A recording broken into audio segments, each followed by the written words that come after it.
The lake of fire is a spirit. That's the same way I just explained hell. Okay, anyhow you want to see hell. Hell is a person and hell is a place, fine. But the lake of fire is a person. And John from the Bible makes us understand that the lake of fire is the second death. Now, please understand that the Bible says hell and death. Hell and death. From the message we have been preaching from the beginning, we were concerning the kingdom of God a few weeks ago. We spoke about the person of death, and we said death is not his name, it is more of a title, a designation. And the death we know is the death that governs this reality. But I've also made you understand that not all death is not evil, because the passageway from this our age to the next age is through death. No man will enter into the new age if the person does not go through death. Now watch this. It is the kind of death you go through that is where there's a difference. Jesus, in order to become the new creation, he had to be born from death. So he had to go through the portal.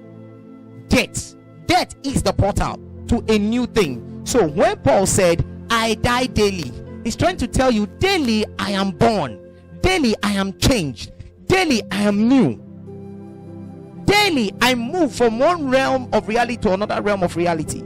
So you must understand the principle of death. There are certain things that in our lives we have to die to. So we take it as I have to die to my pride, and we see it as okay, we have to stop being proud. No, it's more than that. You have to die, not grow out of it. You must die to it. So death is a portal. Death is the gateway, the means to another reality. But please understand the matter of judgment and the lake of fire, and this being called the second death, because the death in which we are dealing with in this age is the death who is the head of the serpent.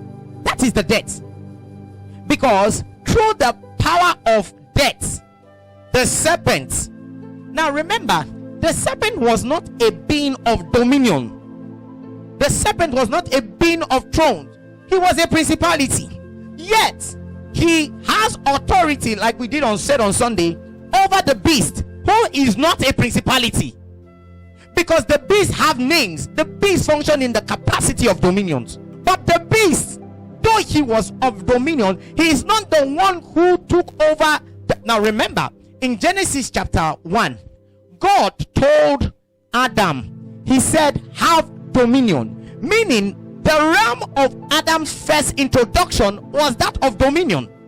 Adam was the functioning in dominion. So any man who was able, or anyone who was able to kick Adam or bring Adam out of that place, begins to function in the dominion heights of Adam. Do you understand that? That's one. Number two, okay, you know, when in Ghana, what's his name? The late Rawlings, when he did the coup, he was a what? Captain or lieutenant? Which one? Lieutenant. Lieutenant is not the highest ranking office of the land, is it? They were generals. But the minute he took over, the generals were under him, right? Because the lieutenant had now become the head of state. So now a lieutenant can command a general, because he's not only a lieutenant, he's a lieutenant sitting in the office of the commander-in-chief of the armed forces. But he was a lieutenant. He was the lieutenant that was able to take the throne. And so, regardless of the height of the generals, as long as they were under he who is commander-in-chief of the armed forces, anyone who is able, even a corporal, if a corporal was able to take over and gather people and declare he is now the head of state, every general is subject to his authority, because they don't recognize your office, they recognize at that point your seat.